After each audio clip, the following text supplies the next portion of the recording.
Muy buenas tardes. Mi grupo lo conforma Kenia Marilyn Argueta, Jacqueline Beatriz Fuentes Portillo, mi persona, y Paola Gabriela Ruano Messi.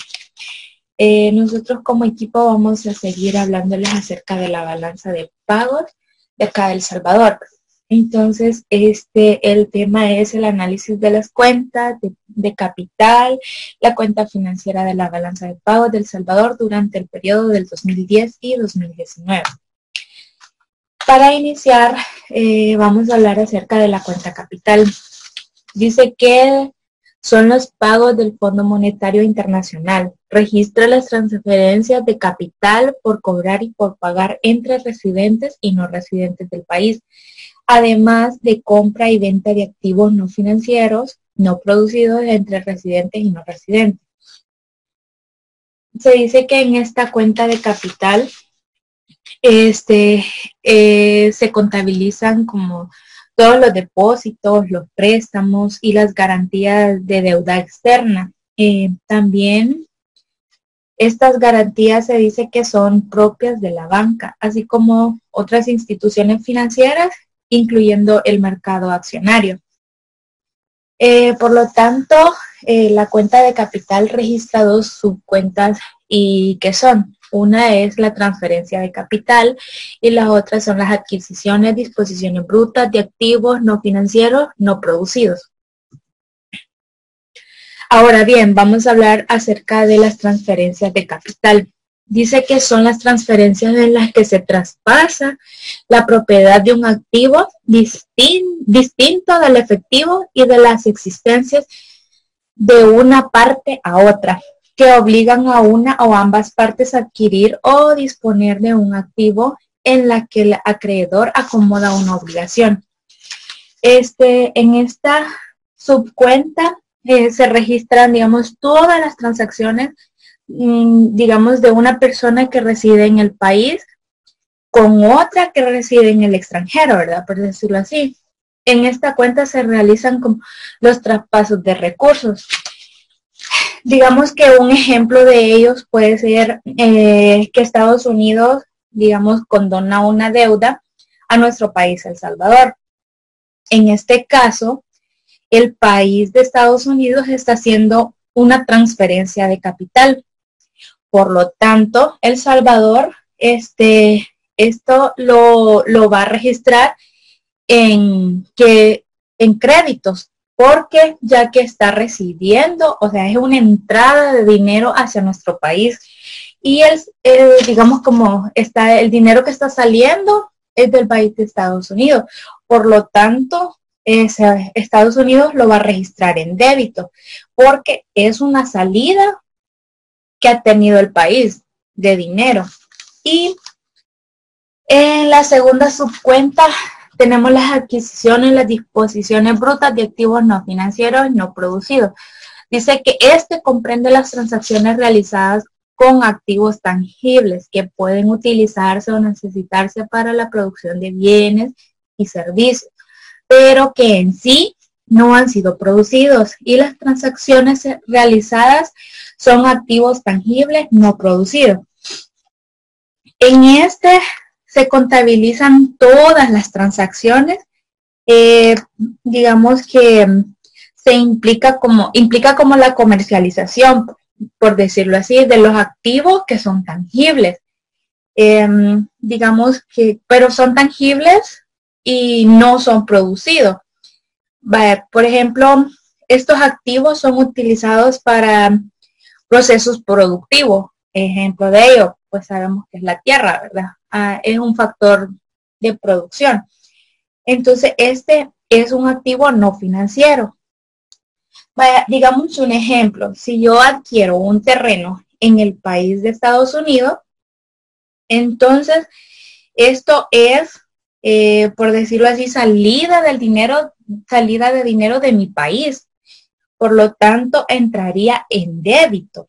Entonces, digamos que si un extranjero viene y compra un terreno aquí en nuestro país, entonces eso entraría en crédito, porque es una entrada de dinero hacia nuestro país. Continuando con la exposición de mi compañera, yo les hablaré sobre lo que es la cuenta financiera. Dice que la cuenta financiera es la que registra las transacciones relativas a los activos y pasivos financieros que tienen lugar entre residentes y no residentes. Esta cuenta financiera está dividida sobre 5 categorías funcionales, que son la inversión directa, la inversión de cartera, los derivados financieros, activos de reserva y otra inversión. Para empezar hablaremos de inversión directa. La inversión directa dice que es la relacionada con el hecho de que un inversionista residente en una economía ejerce el control o un grado significativo de influencia sobre la gestión de una empresa residente de otra economía. Esto no quiere decir que si una empresa salvadoreña decide abrir fuera del país y éste ejerza mayor control sobre la que está en ese otro país, se convertirá en una inversión directa. Luego tenemos lo que es la inversión de cartera. Son las transacciones que implican títulos de deuda o de participación en el capital, distintos de los incluidos en la inversión directa o en los activos de reserva. Luego tenemos activos de reserva, que dice que son los que se definen como activos externos que están disponibles de inmediato y bajo el control de autoridades. Como la palabra lo dice, activos de reserva. Es dinero que se obtiene de reserva y que está listo para ser utilizado de inmediato. Y estos pueden intervenir en los mercados cambiarios o en otros fines conexos. Luego tenemos lo que es otra inversión, que dice que es una cuenta residual que comprende las transacciones que no están incluidas en el resto de las categorías de cuenta financiera. Mi compañera les seguirá explicando de manera más resumida sobre cuál es el análisis que se tiene desde el año 2010 hasta ahora sobre lo que es la balanza de pagos en cuanto a la cuenta de capital. Hola a todos, mi nombre es Paula Gabriela Ruano. Yo me encargaré de hacerles un pequeño resumen hablándoles acerca y explicándoles un poco más sobre lo que es las cuentas dentro de la balanza de pagos. ¿Pero qué es la balanza de pagos? La balanza de pagos es un indicador macroeconómico que proporciona información sobre la situación económica del país de una manera general. Entonces, es decir, permite conocer todos los ingresos que recibe un país procedentes del resto del mundo y los pagos que realiza tal país al resto del mundo, debido a importaciones y exportaciones de bienes, servicios o capital o transferencias en un periodo de tiempo. La estructura de la balanza de pagos. Dentro de la balanza de pagos existen 4 cuentas principales, lo cual es balanza por cuenta corriente, que es la más importante ya que es la que más se utiliza para conocer el estado de la información de un país. También está la cuenta de capital, que se registran el movimiento de capitales, por ejemplo, las ayudas que llegan del extranjero o la compra y venta de bienes que no son financieros. También está la balanza de cuenta financiera. Recogen los préstamos que pide un país al extranjero, las inversiones o depósitos que los países extranjeros efectúan en un país. Y por último está cuenta de errores y omisiones. Esta cuenta se incluye dada la dificultad de calcular con extrema precisión el total de exportaciones e importaciones de un país. Pero en este caso no solo nos centraremos en 2 cuentas, lo cual es la cuenta de capital y cuenta financiera, y veremos si tiene un cierto déficit o un cierto superávit. Empecemos por cuenta capital, del 2010 al 2019. Como antes decíamos que en esta cuenta se refleja principalmente transacciones exteriores netas de capital. Cuando un país incurre en un déficit sobre la cuenta corriente, esta necesita ser financiado con capital procedente del exterior.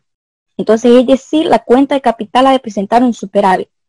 Lo contrario ocurre cuando la cuenta corriente posee un superávit provocando una salida de capital hacia otros países. Nos podemos centrar del 2010 al 2019, como te les decía, y podemos ver del 2010 que está con un buen estado, que es de 232.99. Y así termina. Empezando 2011 está de 267.10, terminando con un 266.38.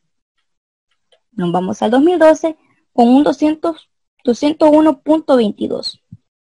Entrando a 2013, como podemos ver en su crédito, tiene 101.05 y termina de igual forma.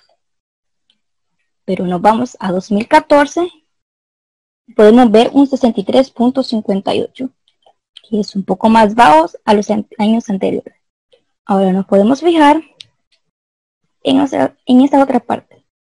2014 con un 63.58, terminando de la misma manera. Vemos 2015 con un 64.85. Ahora, seguimos más adelante con los años y nos fijamos. De 2016 con un buen resultado de 94.37. Y hasta el momento no se conoce un déficit. Llegamos a 2019 con un buen resultado. Es decir, no ha habido ningún problema dentro y fuera. Ahora nos vamos a lo que es una subcuenta de cuenta capital, lo cual son préstamos, el endeudamiento y saldo a la cuenta corriente capital. Entonces, es decir, el país en la cuenta capital no muestra un déficit que pueda preocupar que haya un problema, de los cuales podamos tener problemas a mayor tiempo, a largo plazo. Dice que la cuenta capital es uno de los componentes de la balanza de pagos, como antes lo decía. Entonces, eso muestra algo muy importante para nuestro país. Ahora seguimos con la cuenta financiera. La cuenta financiera dice que es como parte del sistema de cuentas nacionales. Muestra la forma en que los dirigentes o agentes económicos colocan sus excedentes mediante la adquisición de activos financieros o la reducción de sus pasivos. Asimismo, financian su déficit incurriendo en pasivos o reducción de sus activos. Las cuentas financieras pueden corresponder tanto a puntos de bienes, servicios, ingresos o cuenta de capital como a puntos de destino opuestos a la misma cuenta financiera. Un ejemplo de ello es cuando un país vende bienes a otro, habrá un apunte en la cuenta corriente. O sea, es un aumento en la cuenta de bienes y servicios ya que el país está exportando. Eso quiere decir que el país está vendiendo y recibe una cierta cantidad de dinero que demuestra que tiene una buena exportación. Pero también en la cuenta financiera en forma de divisa, depósito o crédito comercial. En ocasiones pueden realizarse operaciones que impliquen dos apuntes en la misma cuenta, como en el caso de bonos al poder ser cambiados o depositados o divisas. Ahora nos fijamos del 2010 al 2019 siempre. Empezando con números negativos. 2010 con un número negativo de 172.14, que es adquisición neta de activos financieros. Dentro de los pasivos netos incurridos está de 90.62 y los saldos terminan con un 262.76 en el año 2010. Entrando al 2011, vemos que la adquisición neta de activos financieros es de un número negativo de 508.79. En los pasivos netos incurridos vemos de 2011 de 560.08 y en los saldos final de 2011 con un 1068.87. En la adquisición neta de 2012 vemos un 672.28 con un número positivo. Asimismo en sus pasivos netos incurridos, siempre en el 2012. Seguimos en 2015, 2016, terminando en el 2016 con un número negativo que es de 787.10. Pero entrando al 2017 tenemos un número negativo de 306.75 y terminando así con pasivos incurridos, pero terminando con un saldo de 551.65. Ahora veamos más adelante y nos damos cuenta que lo que es terminando con un 2017 con un 551.65 y empezamos 2018 con 892.25 de un número negativo. Al llegar al 2019 vemos que en el saldo 2018 termina con un número negativo, pero empieza un número positivo en el 2019. ¿Qué quiere decir eso? La balanza financiera puede tener tres distintos resultados: un superávit, un déficit y un neutro. El superávit, esto supone un resultado positivo de la balanza financiera, es decir, los ingresos son superiores a los pagos. En el déficit, esto supone un resultado negativo, es decir, los pagos son superiores a los ingresos. Cuando nos fijamos en los años en los que terminan con un número negativo, quiere decir que los pagos son mayores a los ingresos. Quiere decir que el país pagó más de lo que recibió. Y el neutro, esto supone un resultado de cero, es decir, los pagos son iguales a los ingresos, los cuales no pudimos ver aquí. Todos o terminaban con un número negativo y terminaban con un número positivo, o empezaban con un número negativo y terminaban con un número negativo o positivo. Un país suele preferir un superávit en la balanza financiera, ya que eso implica un mayor número de ingresos que de pagos. Cuando existe déficit, significa que el país está siendo financiado por países extranjeros en relación a los proyectos financieros. Es decir, el país sí ha tenido un mayor déficit a un mayor superávit del año 2010 a 2019 en sus cuentas financieras. La cuenta financiera tiene sus subcuentas, que son préstamos, endeudamiento, en la cuenta capital. Pero en la cuenta financiera no tiene.